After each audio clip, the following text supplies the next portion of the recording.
Hello everyone, welcome back to Deep Classes. It's Pawandeep Momi and today I am here with English grammar class. तो आज की class में मैं आपको बताऊंगी topic interrogative adverb. Interrogative adverb क्या होती है? इंट्रोगेटिव मतलब जिसमें क्वेश्चन पूछा जाएगा. जैसा कि आप सब जानते हैं, I have provided you a video related to adverbs and its types. मैं आपको एडवर्ब और उसके टाइप से रिलेटेड वीडियो पहले से प्रोवाइड कर चुकी हूँ. तो एडवर्ब के 3 टाइप्स थे, सिंपल एडवर्ब एंड सेकंड है इंट्रोगेटिव. तो आज हम सेकंड वाला देखेंगे जो है इंट्रोगेटिव एडवर्ब. तो आज की वीडियो में हम देखेंगे the use of when and how long, कि व्हेन का यूज एंड हाउ लॉन्ग का यूज हम कैसे करते हैं, कैसे इनसे क्वेश्चन पूछे जाते हैं और कैसे इनका आंसर दिया जाता है. तो इंट्रोगेटिव एडवर्ब में जो पहली एडवर्ब है वो किस लिए यूज होती है?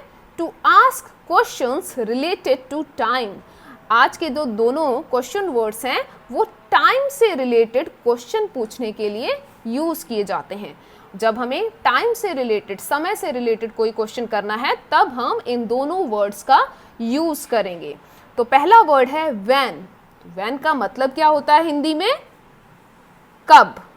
व्हेन को हम क्या कहते हैं?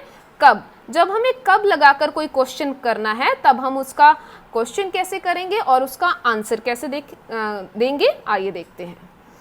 The first question is when are you leaving.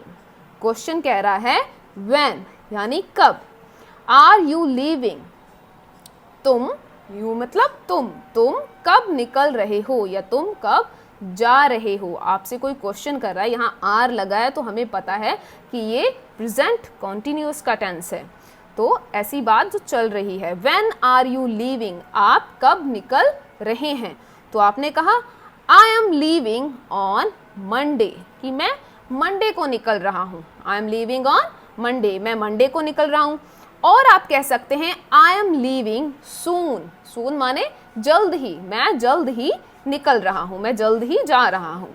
The next question is asking when did you meet him. अब यहाँ भी समय पूछ रहा है कि when did you meet him, आप उनसे कब मिले. कब मिले थे वो समय बताइए, कब मिले थे. तो आपने कहा I met him on 10th August, मैं उसको 10 अगस्त को मिला था. तो यहाँ आपसे पूछा गया when did you meet him. आपने देखा यहाँ पे डिड था, तो जब आप इसका आंसर देंगे तो आप क्या करेंगे? डिड को हटाकर वर्ब की सेकंड फॉर्म लगा देंगे. The next question is when will she come. Will आ गया, मतलब वो पूछ रहा है क्वेश्चन में व्हेन विल शी कम, यानी फ्यूचर की बात, कि वह कब आएगी. तो फ्यूचर के लिए कब यूज हुआ है? व्हेन विल शी कम, वह कब आएगी. तो आपने कहा शी विल कम इन जनवरी. तो आपने कहा कि वो जनवरी में आएगी, आपने फ्यूचर बताया कि वो जनवरी में आएगी. The next question is when will they go to market. तो यहाँ भी फ्यूचर के लिए विल आ गया, फ्यूचर टेंस हो गया कि वे सब मार्केट, दे मतलब वे सब मार्केट कब जाएंगे. When will they go to market. तो आंसर क्या होगा? They will go to market in the evening, कि वो सब इवनिंग में मार्केट जाएंगे. The next question is when does he celebrate his birthday. अब पूछ रहा है when does he celebrate his birthday, वह अपना बर्थडे कब मनाता है. डज लग गया तो इसका सेंस निकला कब मनाता है, यानी हर साल वह अपना बर्थडे कब मनाता है. तो ये व्हेन से पूछा गया, when does he celebrate his birthday. तो आंसर कैसे देंगे? ही सेलिब्रेट्स हिज बर्थडे ऑन 1 जून. वह अपना बर्थडे 1 जून को मनाता है. तो हमें कब का आंसर यानी व्हेन का आंसर क्या मिला? On 1 June. The next question, अगला क्वेश्चन पूछ रहा है when should we meet. Should का मतलब चाहिए. व्हेन शुड वी मीट, हमें कब मिलना चाहिए. तो आप कब मिलना चाहिए, तो आपसे वो सलाह ले रहा है या एडवाइस ले रहा है कि हमें कब मिलना चाहिए. देन आप आंसर कर रहे हैं we should meet on Friday, हमें फ्राइडे को मिलना चाहिए. तो आपने देखा ये सारे टाइम से रिलेटेड क्वेश्चन थे जिनमें व्हेन से क्वेश्चन पूछा गया था। उनका आंसर देने के लिए हमें सिर्फ सबसे पहले सब्जेक्ट रखना है, फिर जो helping verb according to tense रख देनी है एंड वर्ब रख के एंड ऑब्जेक्ट लगा देना है, उसका आंसर बन जाएगा। क्वेश्चन भी हमें व्हेन लगाना है, उसके बाद helping verb and then subject लगाना है एंड वर्ब लगानी है एंड ऑब्जेक्ट लगा देना है, तो इससे हमारा क्वेश्चन बन जाएगा व्हेन से। व्हेन से क्वेश्चन करना बहुत ही सिंपल है। अगर आपको एक बार समझ में आ गया कि आप कब को इंग्लिश में कैसे पूछेंगे, you can easily talk about it. तो हमने यहाँ पे देखा कि बहुत सारे सेंटेंसेस में ऑन एंड इन का यूज हुआ है। On Monday, in January, on 10th अगस्त।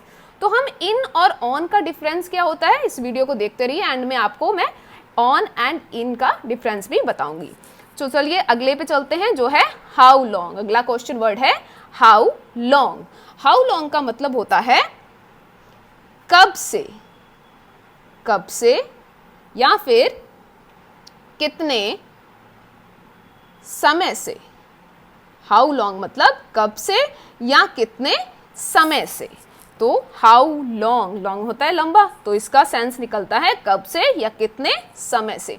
तो हाउ लॉन्ग से क्वेश्चन कैसे पूछते हैं और उनकी आंसर्स कैसे देते हैं, आइए जानते हैं। The first question is how long have you been living in this house. Question में कह रहा है कि आप कितने समय से, हाउ लॉन्ग, आप कितने समय से इस घर में, दिस हाउस यानी इस घर में रह रहे हैं। तो आपसे पूछ रहा है कि आप कब से इस घर में रह रहे हैं। अब आपको उसका आंसर देना है। तो आपने कहा I have been living in this house since 2005, कि मैं इस घर में 2005 से रह रहा हूँ। सबसे पहले आपने हाउ लॉन्ग से क्वेश्चन करने के लिए क्या किया, आपने हाउ लॉन्ग लिखा, उसके बाद हेल्पिंग वर्ब लिखी, जिस भी टेंस का आपको सेंटेंस पूछना है वहां से आप हेल्पिंग वर्ब लीजिए, देन आप सब्जेक्ट लगाएंगे, देन आप वर्ब लगाएंगे यानी मेन वर्ब लगाएंगे एंड में डालेंगे ऑब्जेक्ट। आपका क्वेश्चन बन गया। अब आपको उसका आंसर देना है, तो सबसे पहले आप subject, then helping verb, then verb की जो भी फॉर्म आएगी अकॉर्डिंग टू सेंटेंस, देन आप ऑब्जेक्ट का यूज करके उसका आंसर दे देंगे। The next question is how long have they been married.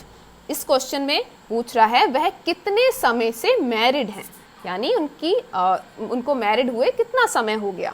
तो आंसर में आपने कहा they have been married for 2 years, कि वह 2 years से मैरिड हैं। आपने सिंपली क्वेश्चन पूछा हाउ लॉन्ग से और उसका आंसर दे दिया। हाउ लॉन्ग मतलब हो गया कब से या कितने समय से।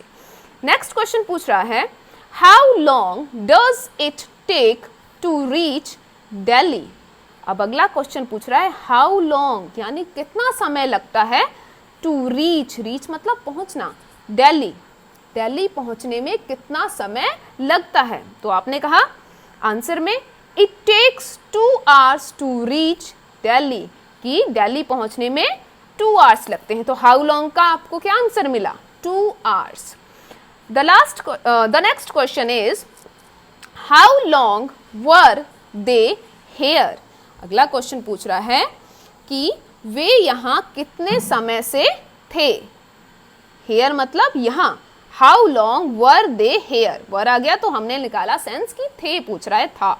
तो वे यहाँ कितने समय से थे, तो आपने आंसर दिया दे वर हेयर फॉर 5 days, कि वे यहाँ 5 days यानी 5 दिनों से थे।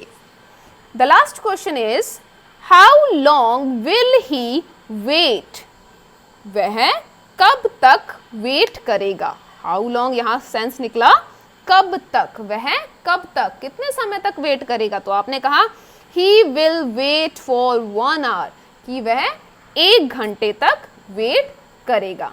तो आपने जाना जहां भी उसने हाउ लॉन्ग से क्वेश्चन पूछा गया था आपको उसका आंसर मिला ईयर के अकॉर्डिंग, ठीक है, और आवर्स के अकॉर्डिंग। आपसे पूछा गया था कि कितना दिन, डेज के अकॉर्डिंग।